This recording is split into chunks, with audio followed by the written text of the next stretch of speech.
ध्यान से सुनना। एक सत्राजित नाम के यदुवंशी थे द्वारिका में, ये श्रीमद् भागवत की कथा है।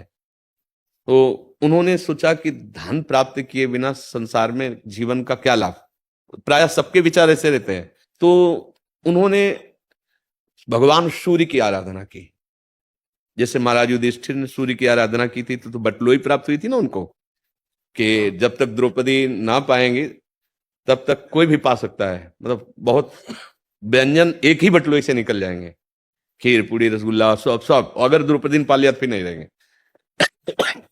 तो भगवान सूर्य की आराधना की। तो भगवान सूर्य जानते थे क्या चाह रहे हैं, तो धन चाहते। तो स्यमंतक मणि दी, वो 8 भार सोना रोज प्रदान करती थी और बड़ी महिमाशाली थी और चमकती हुई। तो गले में डाल करके जब साधना पूर्ण हुई भगवान सूर्य ने दिया तो आ रहे थे। हमें बताना चाहते हैं कि भगवान से अगर विमुख है तो कुछ भी कर ले वो सुख को प्राप्त नहीं होता। तो जब समंतक मणि पहन के आ रहे थे तो द्वारिका के लोग दौड़कर भगवान द्वारिकाधीश के पास गए, बोले प्रभु ऐसा लग रहा है कि सूर्य भगवान आपके दर्शन करने आ रहे हैं, क्योंकि बहुत तेजोमय मणि थी समंतक मणि। भगवान ने कहा सूर्य नहीं है, ये सत्राजित है, इसने आराधना की, भगवान सूर्य से समंतक मणि प्राप्त हुई, बुलाओ नजदीक। और कहा कि देखो ये समंतक मणि बहुत तेजस्वी है, इससे जितना जो स्वर्ण निकलेगा वो आपको मिल जाया करेगा, आप उग्रसेन महाराज के समीप जमा कर दो, जिससे आप सुरक्षित रहोगे, नहीं इसके जो विघ्न है उसे आप सह नहीं पाओगे। उनको लगा कि भगवान हमारी उन्नति सह नहीं पा रहे हैं, क्योंकि हम तेजस्वी और समंतक मणि प्राप्त, बिल्कुल भगवान की बात नहीं मानी। धन में प्रधान बुद्धि, सुख की चाह धन से। भगवान कह रहे तुम्हें इसका जो रोज धन है 8 बार स्वर्ण वो मिल जाया करेगा, सुरक्षित रहेगी और तुम्हें कोई बाधा नहीं पहुंचे।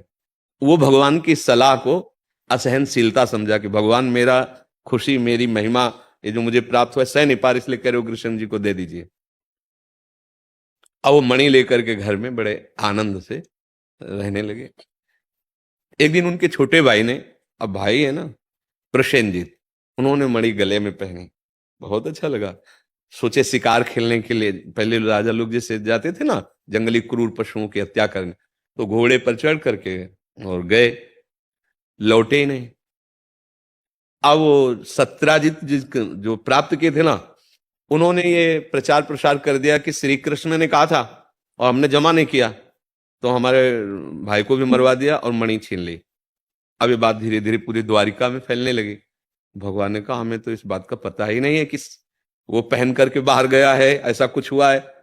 तो कुछ गणमान्य लोगों को लिए लिया और घोड़ों की टाप के अनुसार गए, तो आगे देखा घोड़ा मरा हुआ पड़ा था, फिर आगे देखा कि वो व्यक्ति भी मरा हुआ पड़ा था, उनका छोटा भाई जो प्रसेनजीत था। फिर देखा कि वहां सिंह के पंजे एक गुफा की तरफ जा रहे हैं, तो देखा कि गुफा में अंदर कुछ कोलाहल है। तो भगवान द्वारिकाधीश ने सबको रोका कि रुको, पहली बात तो देखो घोड़े को सिंह ने मारा, फिर प्रसेनजीत को मारा, फिर सिंह ने ऐसी कोई समझा कि खाद्य वस्तु ये है, उस मणि को लेकर इधर आया, कोई इस गुफा में है जिसने उस सिंह को मार करके वो मणि अंदर ले गया। अब मैं अंदर जा रहा हूं केवल उसको ये प्रमाणित करने के लिए कि इसमें मेरा कोई दोष नहीं है। भगवान अंदर गए तो जाम्बवान जी, जाम्बवती जी उसी से मणि से खेल रही थी। बहुत युद्ध हुआ भगवान का और जाम्बवान। जब भगवान के घूंसों के प्रहार से जाम्बवान जी का शरीर, तो उन्होंने कहा कि अब मुझे पता चल गया कि मुझे इतनी पीड़ा केवल मेरे रघुनाथ जी के घूंसे से हो सकती है और किसी से नहीं हो सकती, क्योंकि बहुत बड़ी बल शक्ति वाले जाम्बवान जी। तो जाम्बवती जी को दिया और वो मणि भी दी। वो मणि लेकर के वापस आए और कहा देखो इसमें हमारा कोई दोष नहीं था, आप हमारे ऊपर, फिर भी भगवान की बात उनको समझ में नहीं आई, वो मणि अपने पास ही रखे।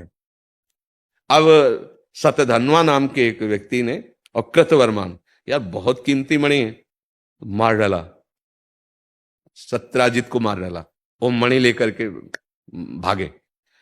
अब देखो उस मणि को सुख के लिए प्राप्त किया, धन के लिए, और भगवान की आज्ञा को उल्लंघन किया।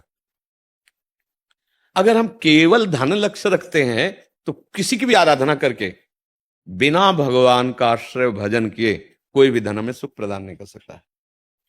भगवान का आश्रय है, नमक रोटी खाओगे चैन से रहोगे, परिवार सुखी रहेगा। धन की ज्यादा परवाह मत करो, धर्म की परवाह करो, तो धन अपने आप आपके पास आ जाएगा। जैसे सच्चे आपको कहते हैं अभी आपको भगवान के प्रताप का पता नहीं है। महालक्ष्मी जिनके चरणों को चापती रहती है, वो जरा सी कृपा कोर कर दे तो कुबेर का खजाना आपके घर आ जाए। तो बोले आ क्यों नहीं रहा है? क्योंकि आपको भगवान का भरोसा नहीं है, आपने ऐसे कर्म किए भगवत विमुख। इसलिए डिप्रेशन वाली बात तो नहीं आनी चाहिए। हाँ, धन की जरूरतें होती हैं तो प्रभु ने तुम्हें कर्म दिया, कर्म करो। अगर सफलता नहीं मिलती तो निराश मत हो, फिर प्रयासरत रहो। अगर बहुत धन भी प्राप्त हो गया और भजन हुआ नहीं तो यही तो बैंक में रह जाएगा। कितने ऐसे लोग हैं जिनको बहुत धन की प्राप्ति, तो क्या शांत हैं वो? क्या वो प्रसन्न है? क्या वो सुखी है? केवल केवल दिमाग की भावना है, खाओगे तो उतना ही और जाओगे तो है ही, तो बैंक में लाद के ले जाओगे बैंक नहीं। भगवान जैसी परिस्थिति दिए, राजी रहना सीखो और धर्म पूर्वक भगवान का आश्रय लेकर नाम जप करोगे तो ये डिप्रेशन वाली बात नहीं आएगी। हम देख रहे हैं जिस समय जो आवश्यकता होती है भगवान वो दे। हम जानते ही नहीं कि हमारी आगे क्या व्यवस्था होनी है, और मेरे प्रभु आगे से आगे व्यवस्था की है। भगवान का भरोसा वो कैसे चलाते हैं, जैसे बालक की दुलार वृत्ति माँ के अंदर होती है ना, करो सदा तिनके रखवारी जिम बालक राखे।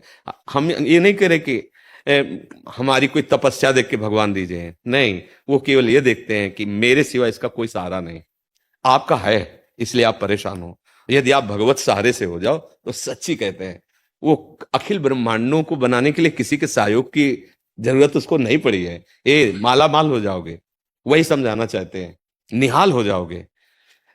अगर सुदामा जी अपनी निष्ठा में रहे तो जैसी द्वारिकापुरी वैसी सुदामापुरी बनी, पर थोड़े दिन तो सहना पड़ेगा ना।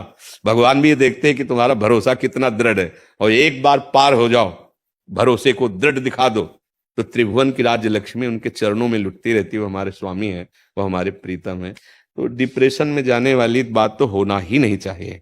क्यों क्यों डिप्रेशन? मनुष्य जीवन क्या केवल धन के लिए है? क्या हम एक बार दो बार चार बार हार जाएं तो हम अपने जीवन को नष्ट करने की स्थिति ले आए? नहीं भाई नहीं, हम और प्रयास करेंगे। भगवान, इसीलिए सत्संग सुनना चाहिए और शास्त्र स्वाध्याय करना चाहिए। आप केवल धन के लिए डिप्रेशन में है, और हमारे आपके ही जो अपने गुरुजन जन हैं अपने धर्म के लिए प्राण की बाजी लगा दी। छोटे छोटे 9 किशोर बच्चे हैं और दीवाल में चुने जा रहे हैं, और कहा जाता है तुम्हें हर सुख मिलेगा केवल तौबा कर। लेकिन उन साहब के कृपालु जनों ने तौबा स्वीकार नहीं किया, ऐसे ईंट पे ईंट रखे। और हम उन्हीं के जन हैं, हम रुपए ना मनमानी मिल पाए तो हम डिप्रेशन में चले जाएं, दुख में चले जाएं। इसका मतलब अभी साहब से हमारा परिचय नहीं है, अभी प्रभु से परिचय नहीं। गर्दन कटवा दी धर्म के लिए, हम धन के लिए परेशान हैं। तो थोड़ा तो सुलझना पड़ेगा, तभी बात बनेगी। और संतों के पास केवल जाया जाता है अध्यात्म बल के लिए। अध्यात्म बल है तो तुम जीत गए, ये लौकिक बल कोई बल नहीं है, अध्यात्म बल ही बल है। इसलिए नाम जप करो, भगवद आश्रित रहो, और कर्म करते हुए अगर हार हो रही है तो चिंता मत करो। एक बार होगी, 2 बार होगी, तीसरी बार हम सफल हो ही जाएंगे, क्योंकि हम प्रयासरत हैं तो भगवान हमारे साथ है, सफलता हो ही जाएगी। और सबसे बड़ी सफलता है भगवान मिल जाए, शरीर छूटे फिर नए जन्म मिले, फिर वही पढ़ाई लिखाई शुरू, फिर वही नौकरी पेशा, फिर मर गए, फिर वही ये कब तक चलता रहेगा? एक बार स्थायी जगह तो पहुंचे। स्थायी जगह है भगवान का धाम, भगवान की प्राप्ति। हमारे जीवन में सबसे बड़ी लाभ की बात यह है भरोसा। भगवान का भरोसा कर लो, और भरोसे में कभी हिलना नहीं, फिर आप चमत्कार देख लेना। साधना एक तरफ होती है, भरोसा एक तरफ होता है। अम्बरीश जी को भगवान का भरोसा, दुर्वासा जी के पास तपस्या है, भागना पड़ा तपस्वी दुर्वासा को, भगवान का भरोसा सुदर्शन चक्र पीछे पीछे उनको दौड़ाता रहा। भरोसा दृढ़ रखो। आज तक भूखे रहे हो क्या? फिर भरोसा, फिर डिप्रेशन वाली बात क्यों आनी चाहिए? हम लोगों को तो कई कई दिन भोजन नहीं मिले, गालियां मिली सामने से, लेकिन हिले नहीं। 13 वर्ष से निकले थे, पूरा जीवन की शाम होने जा रही, हिले नहीं। बस यही रहा, कुछ भी हो, कितना भी कष्ट हो, हम जिस लक्ष्य पे निकले हैं, तो इसीलिए उन्हीं भगवान का आश्रय लो, परम सुखी हो जाओगे। ज्यादा मन को दुखी मत करो, संसार की वस्तुएं ना मिले तो ज्यादा दुखी मत करो। आप आए हो श्री जी के कृपा पात्र हो, आप आए हो हमारी लाडली जी के पास आए हो, तो निश्चित आज से आपके जीवन का नया परिवर्तन होना चाहिए। आप केवल सुधरने की चेष्टा करो, फिर आप खुद देख लेना, ठीक है ना? और मन में उदास मत होना यार। देखो हम उदास हैं क्या? तो आप आए हो, कम से कम ये सीखो, उदास ना होना, निराश मत होना। अंतिम श्वास तक एक जुझारूपन तुम्हारे अंदर रहना चाहिए, जीत जाओगे। माया पर